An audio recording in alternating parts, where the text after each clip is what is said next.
Today, I want us to go through the application process for the Erasmus Mundus Master's Scholarship in Public Policy that can be studied in two of the four consortiums or universities involved in this joint master's scholarship. Sometimes it is difficult to navigate the application process and understand the expectations of the application.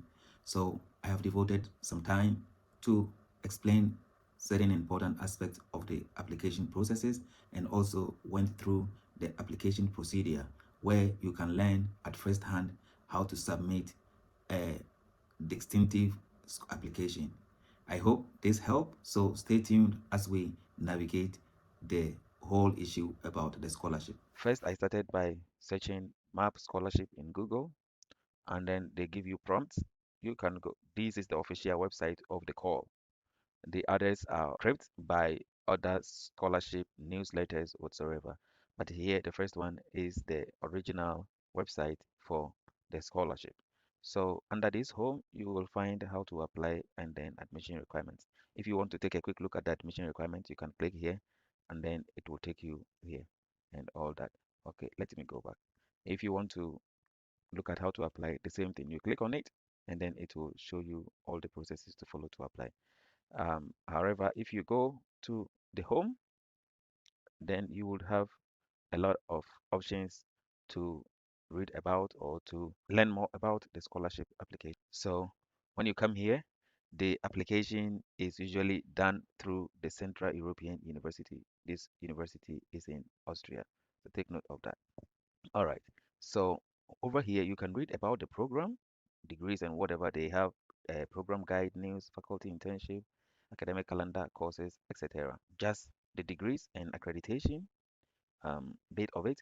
So students successfully completing the program will receive a Master of Art in Public Policy jointly awarded by the two consortium institutions they attended. So with this particular scholarship, you have the opportunity to study in two of the four consortiums or the universities which are organizing this program. Um, the MA degree is recognized by the appropriate bodies in Austria, um, the Netherlands, Spain, and the UK. All right. In addition, the Central European University tracks of the Mundus MAPP program will also receive a US accredited degree, since the CEU tracks of the program fulfills the requirements for the CEU Master of Art degree in Public Policy, registered with the New York State Education Department in the US. So the recognition of this degree is quite international, and it is evident in this write-up. Okay. Now, if you are a first timer and a scholarship enthusiast, then the things that you will be looking out for is admission requirement, how to apply, admission calendar, admission checklist, and of course, financial aids, etc. So, under this, over here, admissions, we will go through the list one after the other before we start anything regarding application. So here about the admission requirement, the the mobility requirements uh, is talking about where which of the two countries you may uh, expect to study. All right. So physical mobility is compulsory for all enrolled students. Mobility requires two study period in two different countries, as I have already said. So during the application process, probably you're gonna select your main place and then the other university or institute or country where you would do your second year or your year two at. Both must be different from the country of your residence. So if you're applying in Europe and let's say you hail from Spain, you realize that the countries involved already are Austria, the Netherlands, Spain, and then UK. So if you are residents of UK, if you are a resident of UK and you are applying, you cannot select the university in UK. You must select any other two universities.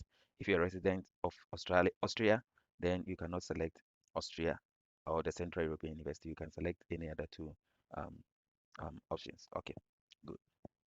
And then the educational background. It's important to learn about um, this requirement because it will save you a great deal of time and um, resources if you do not meet the required um, educational background and you don't put in the effort to start with. All right, so they expect you to have second class upper equivalent. And you see, for some universities, second class upper starts with 3.0, but here they are quite specific. At least you should have 3.17 slash on a 4.0 GPA scale. So if you have 3.0, probably you should spare yourself the headache of trying, even though you are a second class upper. However, if you still want to give it a try, you are encouraged to try. Maybe you have some other things to your advantage um, that will compensate for the um, the 0.17 that you might be missing. All right. In order to submit application, the applicant will need to convert their GPA to a 4.0 scale. So here I have seen that there are some universities they have a 5.0 scale. So you need to convert, and they have provided places for the conversion. There are also um, universities that use CWA. I think it's a cumulative weighted average. It's in percentage. So you need to convert and make sure that it gives you at least this or greater, 3.17 or greater. So 3.2, 3.3, 3.4, up to 3.9, 4.0 are all eligible to apply. You can use this to convert your GPA. So let's say you attended school in Ghana. Yes. Um,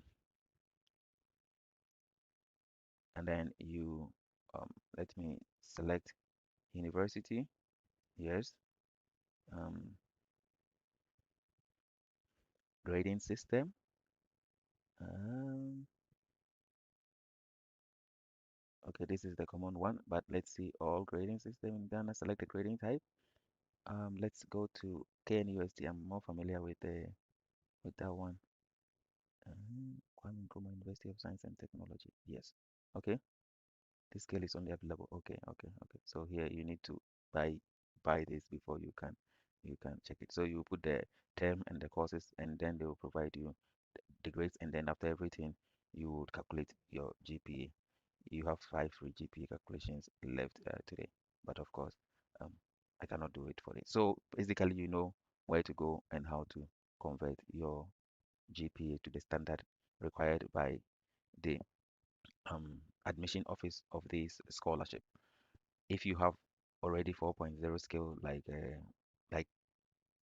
um, University of Cape Coast in Ghana, other universities, then you don't need to bother yourself with the conversion. You can also do the conversion here. All right. Normally, applicants with degree in any social sciences or equivalent are given preference. So if you hold bachelor's in any of the social sciences or equivalent, you are eligible to apply for this. But if you have degree in natural sciences or engineering, you are not um, eligible. Again, you can see the classes are occurring here. So if you hold a master's, you can still apply for this scholarship, but then um, preference will be given to someone who has no master's at all, who has not obtained master's at all. And also your class for the master's must be um, at least a second class upper. There are some masters which do not give this kind of classes, or maybe or still your bachelors should still have this. Your bachelors must still meet this um, GPA cutoff. This is to say that, for example, some of you might hold a bachelor of second lower, let's say 2.9. They have studied masters and got 3.6, and they want to apply for this scholarship. You are ineligible because the bachelors that you used to obtain the masters does not meet the cutoff point here. The GPA of the bachelor's does not meet the cutoff point of the 3.17. So take note. For the track in, I think, Netherlands, according to the regulation, oh, okay, the track in Spain, we will look at them carefully later. Um, According to the regulations of the Spanish Ministries of Education, applicants need to have successfully completed undergraduate degree from fully accredited institution of higher education within or outside European higher education area, provided that this undergraduate degree grants access to master's level studies in the country in which the undergraduate degree diploma was issued. So, of course, they are saying that generally they are saying if you have any from the social sciences or equivalent, it's equivalent. But in Spain specifically, they are saying that your degree, irrespective of where you had it from, should allow you to study masters at your home country. So if you have an HND from Nigeria with a GPA of 4.0 to 4.0, and you cannot use your HND to study masters in Nigeria, it means that you cannot use same to apply for this scholarship. As simple as that. So any degree that you have obtained that will not allow you to study masters in your home country, you can't use that degree to apply for this scholarship. So take note. Now, motivation, high motivation and interest in European and international public policy, assessed through a statement of purpose. So you're going to have to write a statement of purpose, and in your statement of purpose, you should show high motivation and interest in why you want to study European and international uh, public policy. I have some videos on how to write a statement of purpose on my channel. I think it's the live session, so you can check them out to guide you in writing a standout statement of purpose. Now, fluency in English, you can see that a lot of countries have been offered exceptions um, to so they don't need to provide any IELTS or TOEFL or any English language proficiency. You can see a lot of African countries. Jamaica is also here, Austria, New Zealand, UK, US, Philippines, Trinidad, and Tobago are all exempted from providing language proficiency tests. Again, they are saying that if you do not belong to any of these, right?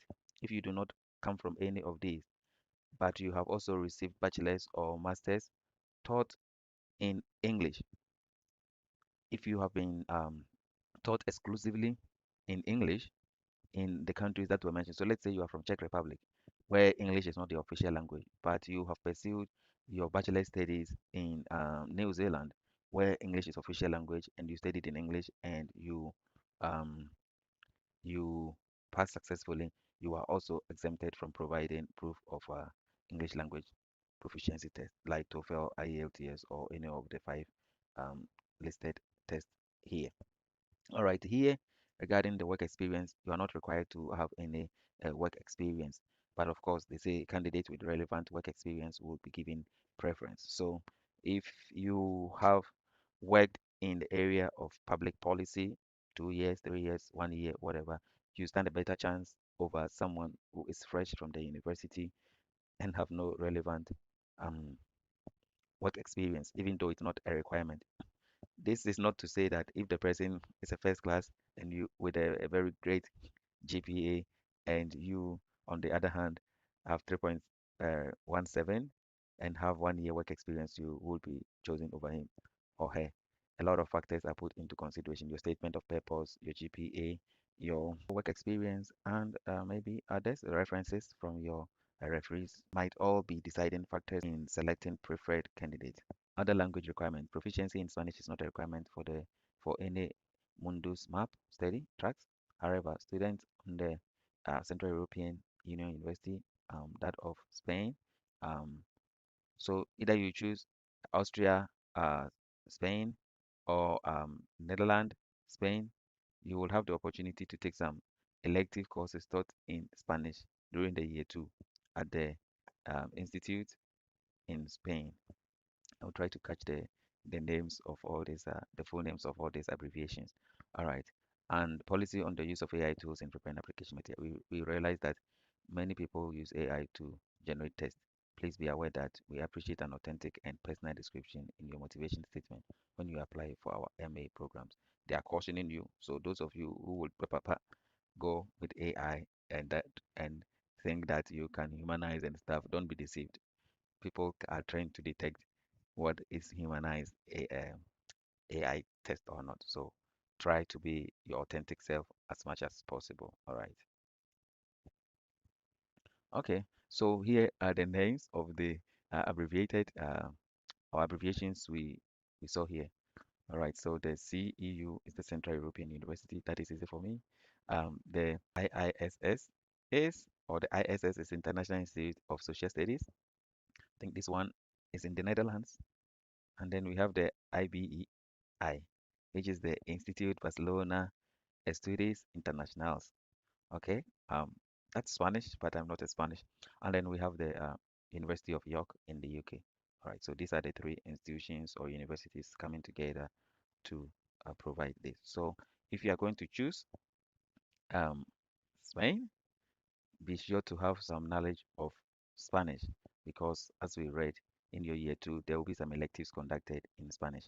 So if you don't want extra burden and you have no knowledge of Spanish, you can choose any two of the three. All right, great. Let's move on to see the admission calendar. Okay, we'll go to how to apply last because then it will also take us to um, the application point where we can go through the application processes. So we are currently open for to application for the 2026-2028 cohort. Um, December 10th, Central European Time. Let's see what is there. You must submit your application if you are looking forward to be considered for the scholarship or financial aid. And also, early applicants who would self-fund their studies can also apply for this early application. Of course, the number of places for studies is not unlimited. So even if you are trying to apply and pay by yourself, it is still important to try to submit your application as early as possible to secure yourself a place. So first round decision. These include the Erasmus Mundus Joint Master's Scholarship May. Results available in the applicant portal. So following this application, the first round results will be available on the 14th of April. If after the decisions are made, you want to appeal against any decision, you have until April 20th 2026 to do so.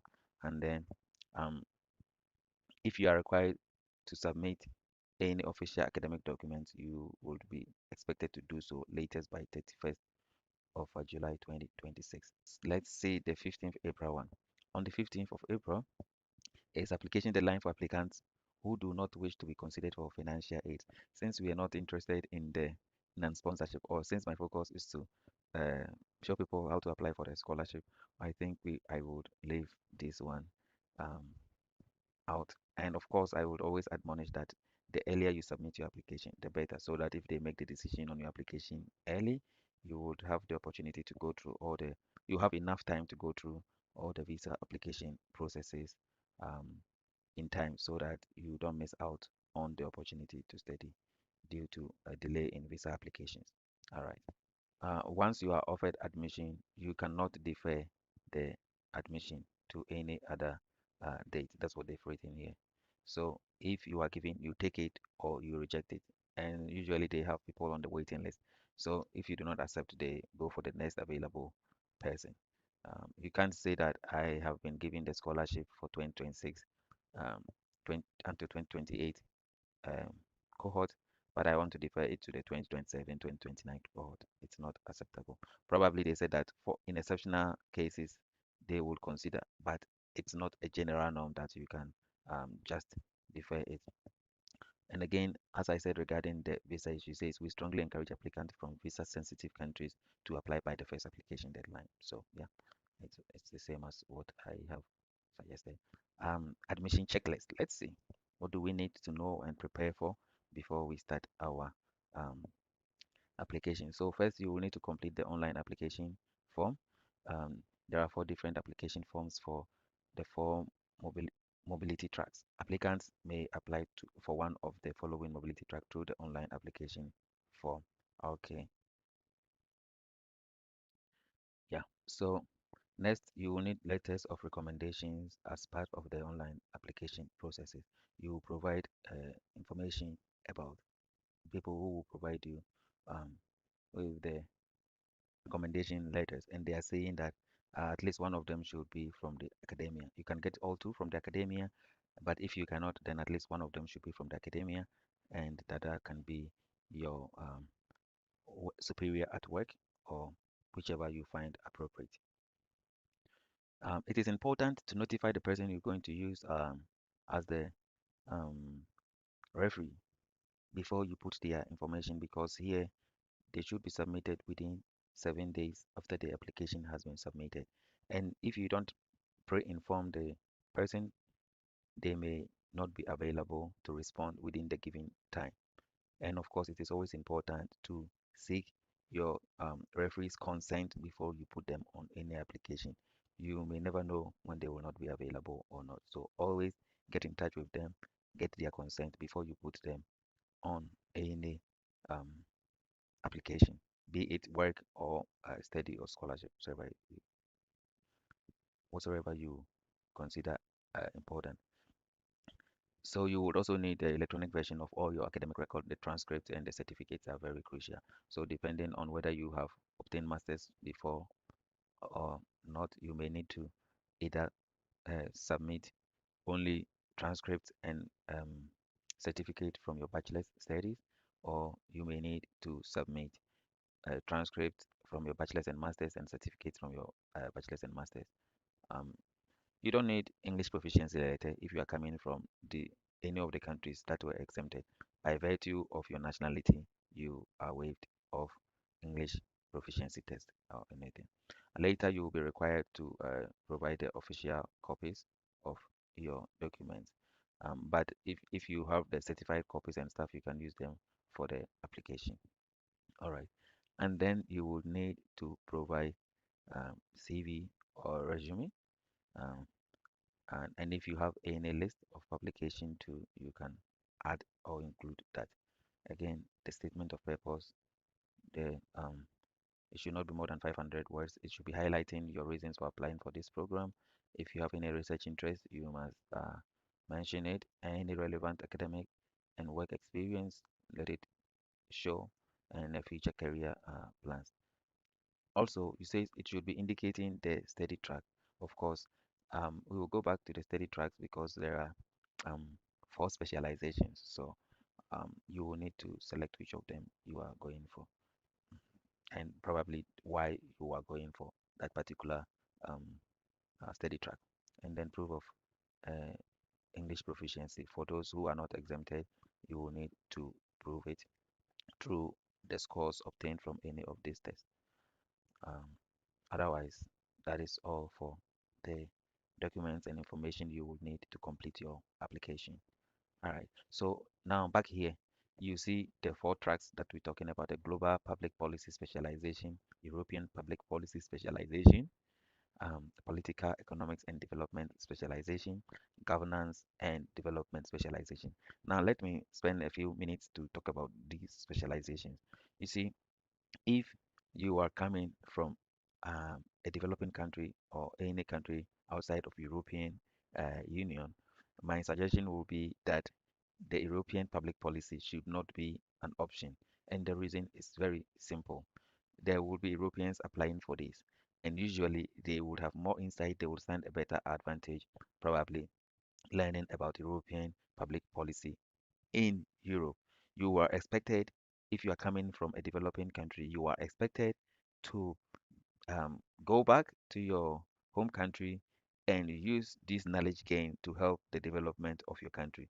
So if you are not within Europe and you are trying to learn about European public policy, it's kind of tricky. I don't mean to say it's not possible to do that. It's possible to do that. Of course, the countries, the developing countries also have some relations and ties with Europe and stuff.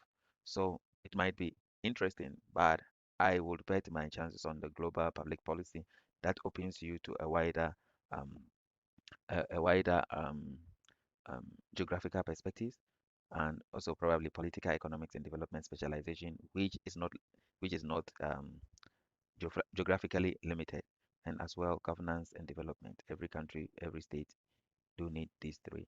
So maybe you should be considering the other three other than the European public policy. And this is my personal view. You are you are right to go any way you want to go. You don't have to, by all means, stick to my advice. All right. Now let's get back to the financial aid. Hmm, it's a very lucrative one. So basically, if you are going to be supported by the Erasmus Mundus scholarship, I want to just quickly sum. Your tuition fee is waived for the 24 months, and then each month you get uh, living stipend of 1,400 euro per month. So overall, 33,600 euros um, for the 24 month or the 2 years. Um, like I said, your tuition is waived, and there is also another scholarship that you would receive a part or partial scholarship that I'm not talking about it here. Okay, so they also say that the scholarship holder cannot benefit from another EU funded scholarship scheme to follow the same or another Erasmus Mundus joint masters course. All right. Apart from this, apart from this monthly stipend, your health insurance is catered for. Um, you also get a round trip ticket um, for yourself if you are selected for the scholarship. It means that wherever you are moving and whenever you are going back to your country of origin, you would you would be reimbursed for your air ticket. Also, if you are moving from because the studies should happen in two institutions at least. So if you start from, let's say, Netherlands, and for the first year and the following year you are going to Austria, you are going to be provided with the air ticket that will take you to Austria, or if it is a train or whatever, that cost will be catered for. Any trip that is um, the study related or the scholarship related, you will be catered for by the institute or by the Erasmus Mundus Joint Master's Scholarship. I did mention a little bit of this one, the institutional scholarship. They offer 50% tuition fee waiver at year one and year two institutions. So please note that this institutional scholarship does not include a stipend. They will not give you monthly allowance for this. Yeah, and the EMJM scholarship does not cover the following expenses, which must be paid by the student. Study visit in the range of 600 to 1,000 euros, depending on student's choice of destination, taking place in the spring term for 1 year. Um, Winter school, blah blah. So all this, if you do it by yourself, you would have to fund them by yourself. Travel and visa costs between student home country and consortium countries, and when moving back to year two university. Oh, okay.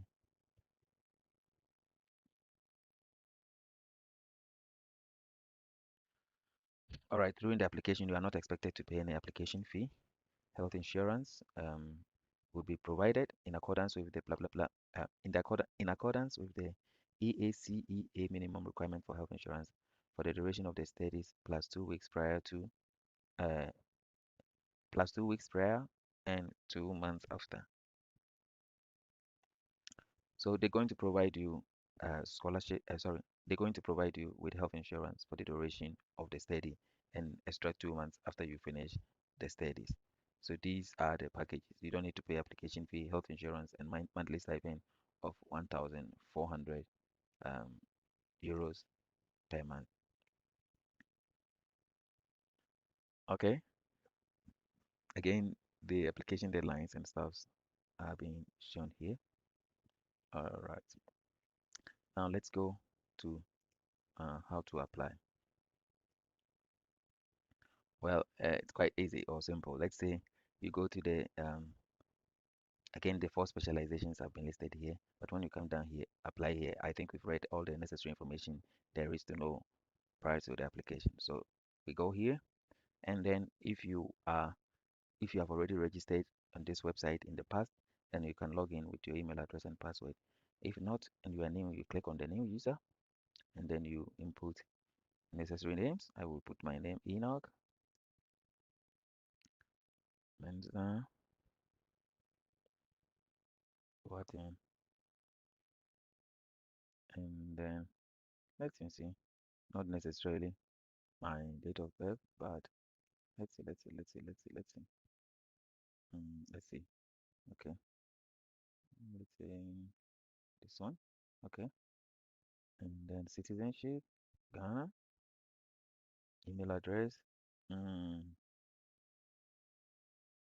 it says ebedicom at gmail.com. Okay, confirm address.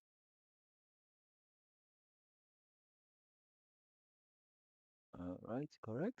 Okay, I will choose my own so that I can remember. Let me confirm again. And then you have to consent to this one. Then you create a user. I'm not saving. After creating the user, now you have to select the program.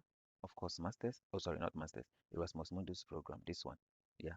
So just be careful when doing the selection, because if you miss out on the right program selection, you may work in vain. All right. Academic year, we're looking at 2026-2027 academic year. Department, well, I might not even need to choose this one. I will choose maybe full time, and then let's see if it will give me some information. Okay, that's a lot. Okay, okay. So I will go, and of course I can still do something about it. I will choose Department of Public Policy, and then I can select public policy as my um, keyword. Then it will limit the options to the four tracks.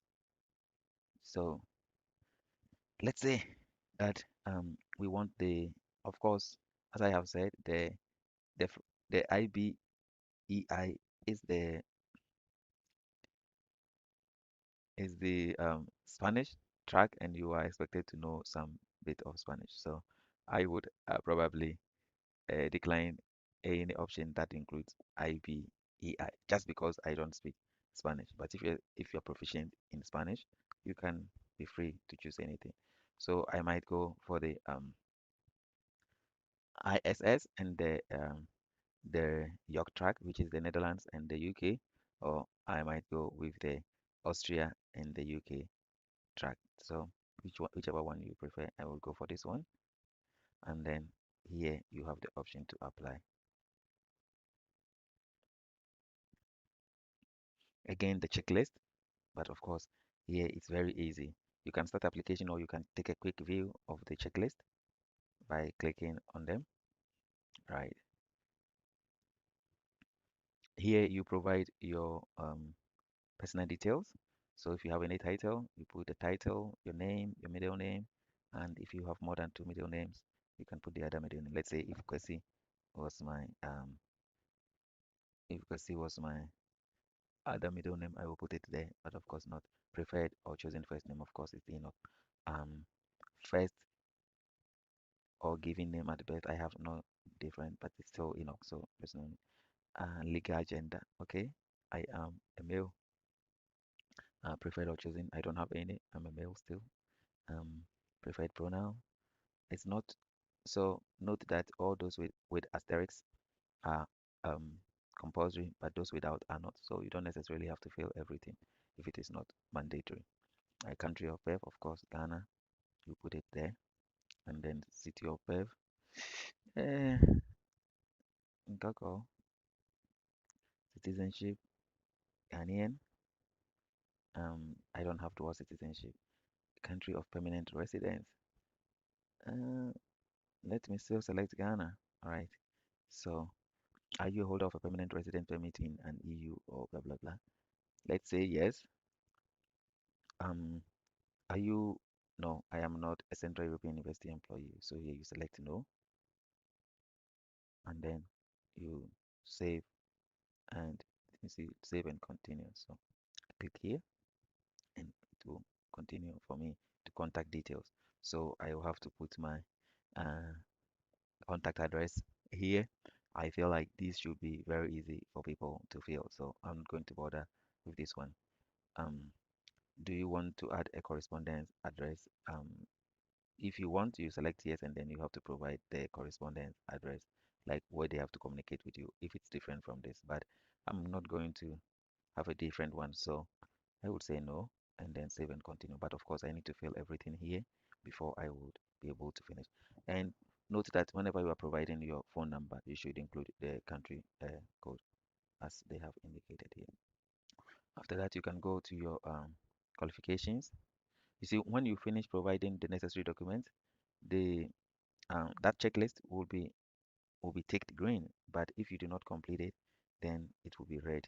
So just take note. Then here, um, qualification one, if you have more than bachelors, then you have to list all the qualification. But if you have one, this is just enough. Um, so you select your country, let's say Ghana again, uh, college, whatever. Okay. Um, University of Cape Coast, where is it? Yes, here.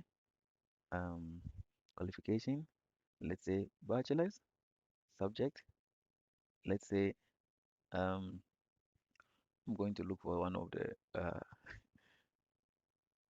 yes, economics. Let's say economics, and then thesis title you can put it there. If applicable, if you prepare the thesis, you can put it there. The date, have you completed this studies? Yes. Date of completion, you have to put them there.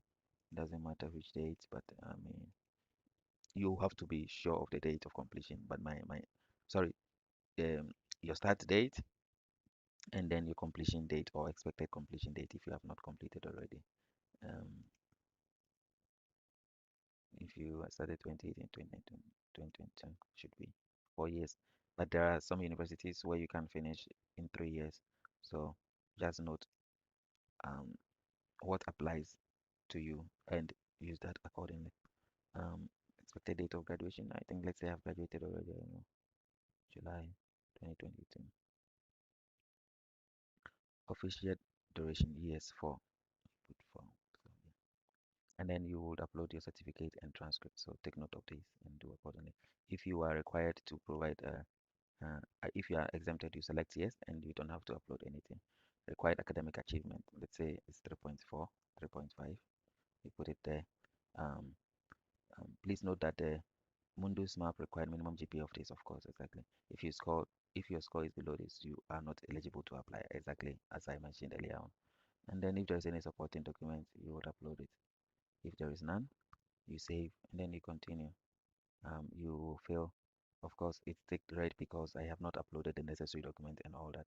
So yeah, your experience, you can upload your CV here, and then you can state that if you are currently working, then you would be required to fill the spaces here. If you are not, you select no, and you are spared of that one. But previous roles, yes, and then you will fill them. If you don't have any work experience, you have just graduated or you're about to graduating, you select no, and then you proceed. All right. But of course, it's ticked um, red because I have not uploaded the uh, CV. So just take note of that. And then here you will put your, okay, so I need to make some uploads here, which I have not done. Um, so that is why it's also red. But let's go to the referees. You give the title of the person, maybe professor, the name, um, or first name, last name, position. Position um, could be a senior lecturer, could be associate professor, lecturer, whatever it is that fits your referee. You provide that. Um, if it's a lecturer, which institution, University of Cape Coast, you provide the email address and then probably the country, which is maybe Ghana or whichever country you are coming from. And the referee too, same. It could be your superior at work, it might be Mrs. Um, you provide the same information. But once again, as I said, before you put this information, you should reach out to them prior because once you do the submission, this is going to be sent to them. And once it's sent to them, um, and they don't check their email or they are not aware, they might not respond to that. So please take note. Um, of course, you want to be considered for um, financial aid. I would like to be considered for this. You can select both. Uh, yeah, so that's it. And they will ask that if you are not selected to receive the scholarship, would you still like to be considered for self-funding? I think their fees for self-funding is around 26,000, which is a lot of money. So I'm not sure if anybody would be opting for that. So you select no for them to also know that, of course, you really do need the scholarship to be able to uh, go through the education. All right. Then you can save and continue. And once everything is done, you can decide how did you first hear about us? I would say the Erasmus Mundus website. Um, What was your motivation for this? Career prospects, the national character, all the listed here, of course. You're looking to build up yourself for future career prospects. Um, and the scholarship comes as a bonus. So yeah, I would select career prospect. And then you have to finally um, take this one to indicate that you agree to every aspect of the application and then submit. But since we have not provided all the necessary information, we cannot submit at this moment. So I will be on standby in my email. Um, if you check my profile, also you will find my telephone number. If you need any clarification, any assistance regarding the application process, regarding um, making your CV better or writing a perfect statement of purpose, I am available for consultation. Do not hesitate to reach out for discussion. And I wish you all the best. I hope that these will go a long way to help realize your dream. Do not hesitate to um, subscribe and share my content to people who might need this to advance in their studies and in their professional development. Thank you.